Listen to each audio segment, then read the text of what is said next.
Hi guys, this is GSM.com and I'm here with the unboxing and review of the Samsung Galaxy Watch Active. It was announced in February this year and became available over the past weeks in April, so it's as fresh as they come.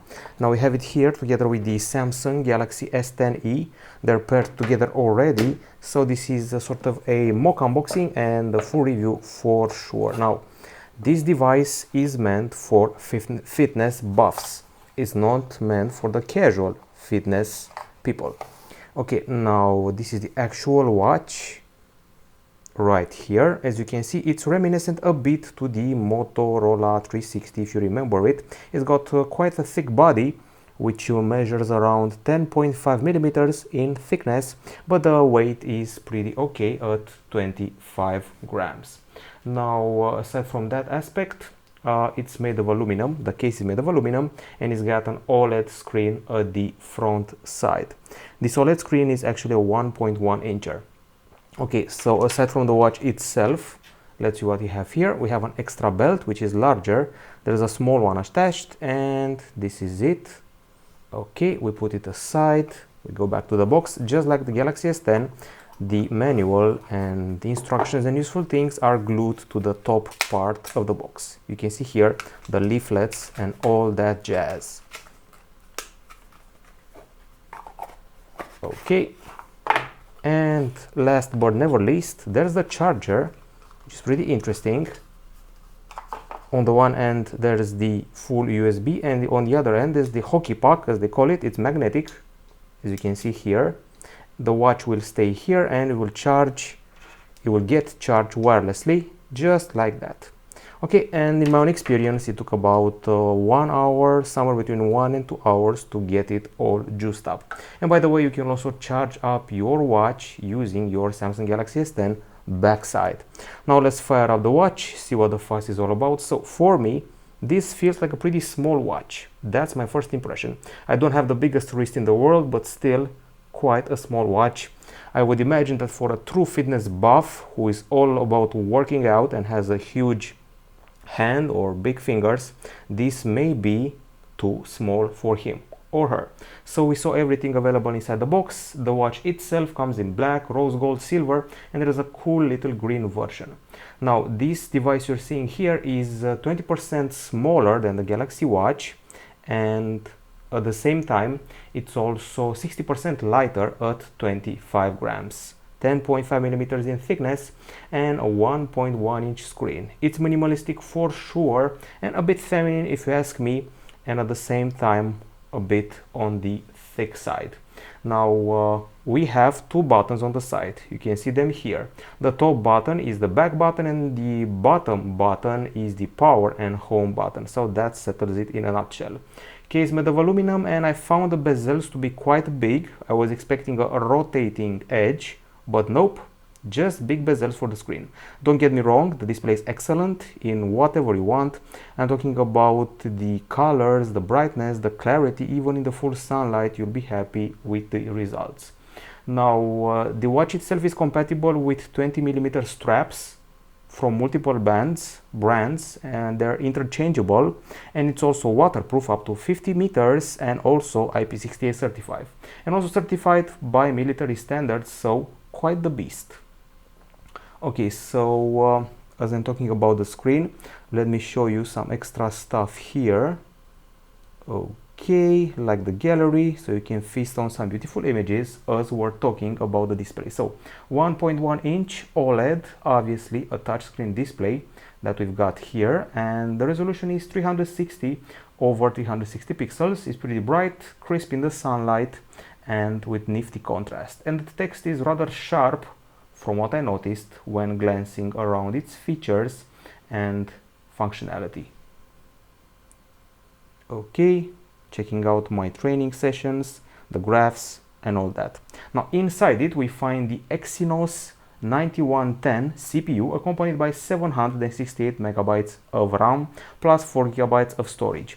There is also a 230 mAh battery, which is supposed to offer about 1 day, maybe 1 day and a half of usage, at least in my own experience. The charging will take between 1 and 2 hours.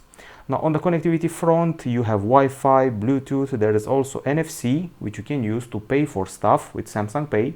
There is Beidou, Galileo, GPS, GLONASS, and of course, we end with a heart rate sensor at the back side, which also helps to tell your stress level.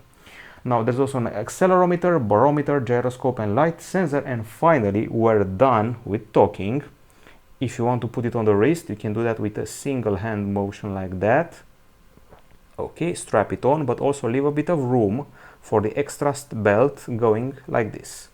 Feels pretty tight for me, and you should probably opt for the other belt if you're really thinking about using this device. So this is the stress measurement.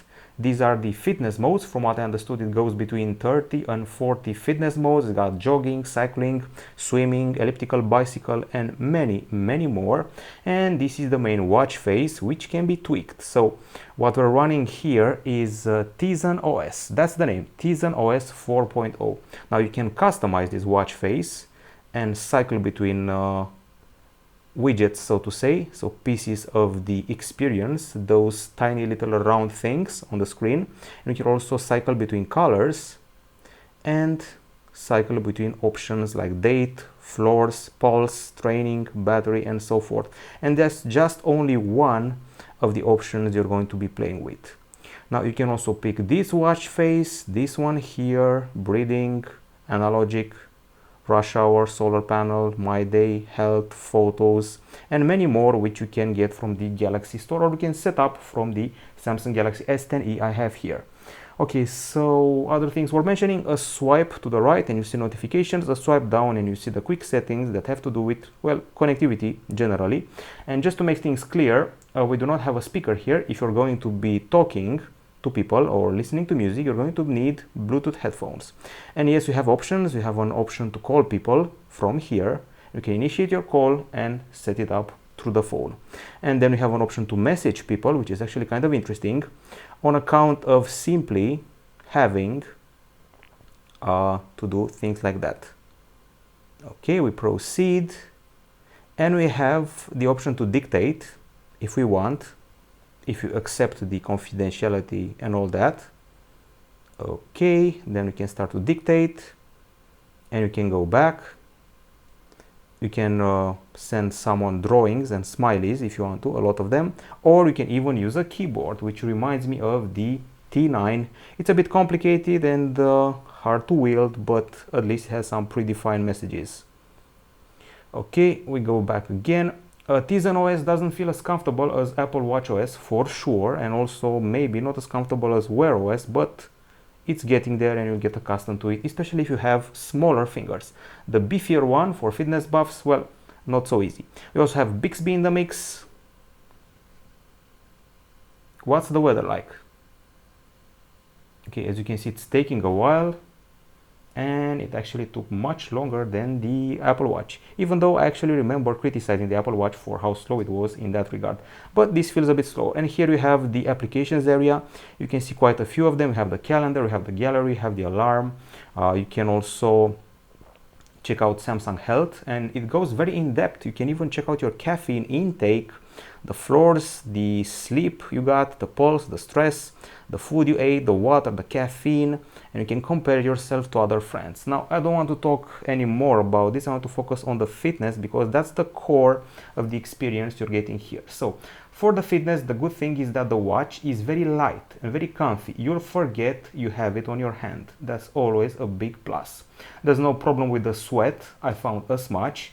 So you're going to be sweating, but it doesn't damage the contact between your hand and the material. Now, the heart rate sensor feels a bit off because I had an elliptical machine which showed me actually a much smaller pulse. It was at around something like 160, and this one went as far as to show me 190, which is a huge heart rate. The pedometer is spot on with the steps, so that's okay. And this nifty little stress measurement allows you to practice your breathing and recommends you practice your breathing in stressful days, much like Apple did with one of its features. Okay, now, as I mentioned before, you can also add more apps. So here we have the weather, we have the calendar, we have a music player, which requires you to hook up Bluetooth headphones if you want to listen to stuff from this device, or you can control the music from the phone. And you can add more widgets like the alarm, app shortcuts, calendar, contacts, weather, hour around the globe, and many more. And also calorie you burned and floors. So all of these things can easily be customized, and as I said before, you can even access the store. This is the core area of your health and activity. You'll see the calories, the training, the movement by hours. There's also a graph which is better seen in your Samsung Health on your device. So that's the action on the watch. If you want to see the action on the phone, we go here, unlock it, and here we are. This is the Samsung Galaxy Watch Active, and this is simply the Wear application. Now we have a couple of pointers. You can see here the battery level, how much storage you got left, the quantity of RAM, which by the way you can actually free, and that's nice to see. You can clear up your RAM, and you can also clear up your storage. You can go to the Galaxy Store and download a bunch of useful stuff. Actually a lot of useful apps. You got Strava, you got Spotify, you got a bunch of watch faces which are pretty cool. You have interactive ones, informative ones that imitate famous watch brands. There's a top 10, there are categories, and from what I understood, there are even games, and you just saw a slight bit of a bug. Now, I really want to go back because I'm really curious about the games. Yep, you have games for your watch, believe it or not. Not very sure if they're actually for the watch or in general. Anyways, you get the idea. Let's go back here. We have Samsung Health, obviously, which shows you the sessions. So 341 calories, and they were done on the elliptical bike. You can see the graph here. It awarded me something. You see the maximum pulse level. 162 BPM was the mid pulse, and 182 BPM was the max. You can add food, sleep, and other info. You can customize notifications, which apps are allowed to show notifications on the watch and which aren't, applications, widgets, vibrate. You can add content to the watch. You can add tunes, songs, and also images. And we got the accessibility, synchronized settings, and of course you can find your watch or find your phone from each device. So that's the things you're working with here. And there's also smart things, so you can control your smart devices from around the house. Okay, so enough talking about this. You basically saw everything that's important for the app on the phone. There's also advanced, and you can tweak what each of the buttons of the watch does as you press it or double press it. Now, back to the actual watch itself. Here it is again. Obviously, if you look at it, it triggers the screen like I'm doing right now. And obviously, I can also change the color for this main screen, which I actually like. The official promo version, which you can also see on the box, is the one with the yellow color choice, but I opted for red. Okay, so I showed you everything there is to show, give or take a few extra apps or not. And I'll say it again, if you have bigger fingers, it's going to be pretty finicky to get around to using this watch properly and navigating properly. Not a big fan of Tizen OS, but I can see myself getting accustomed to it. So the thing is, there are three types of people who do fitness. Casual fitness people who just do it and that's it. Mid-level fitness people who want to pick up some info and study it, maybe later on a few times, and the hardcore fitness freaks who need tables, caffeine intake, calories, lipids, and all that info, plus the pulse, the stress, everything checked out in an Excel sheet, comparisons, and all that crazy stuff. For that, you're going to need a professional watch, and this is pretty close. It's a $200 watch, but at the same time it provides, I would say, 90% of the fitness features that an Apple Watch provides at a higher price. Now, people would say that I can spend 15 or 20 bucks on a fitness bracelet from Xiaomi and offer about 60% of the features. That's also true, but here you're getting extra info. You have about 30 exercises to play with, you have graphs, you have a GPS, you got your music with you, provided you have a Bluetooth headphone, you got your caffeine intake, your water, your sleep, and extras. And keep in mind, not even the Apple Watch has sleep monitoring. So this is certainly a boost from a fitness bracelet. It's worth its $199, and it's got the bulk of the features, the fitness features you're going to see on an Apple Watch, maybe. On the Pro side, it's got those features I mentioned before. It's very comfy. It's got a pretty bright screen. It's got a lot of exercises. It's got Bigsby in the mix, a bit slow. Quite a few applications. It can connect to iOS devices. Oh yes, it can. And it's got, I would say, okay looks, even though for me, not exactly my ideal choice. Those are the pros. On the cons, big bezels which are left unused, maybe a rotating mechanism would have been nice. It's quite thick, rather small, at a 40mm body, no LTE version, not very convinced by the heart rate, only 4GB of storage, Tizen OS, not a big fan, and the battery definitely below quite a few bracelets and quite a few other fitness devices. So in the end, if you want macros, Excel, sheets and details about your workout, this is basically it, without having to spend a lot on the Apple Watch. It has the same fitness features, many more compared to the fitness bracelet, and it all depends on you. Are you a fitness nut or just a standard random fitness user and fitness buff? So that's about it. Small watch for fitness buffs, but if you have big hands and big fingers, it may prove to be a problem. This has been a presentation of the Samsung Galaxy, let's see it again, Samsung Galaxy Watch Active here at gsnon.com. Bye bye.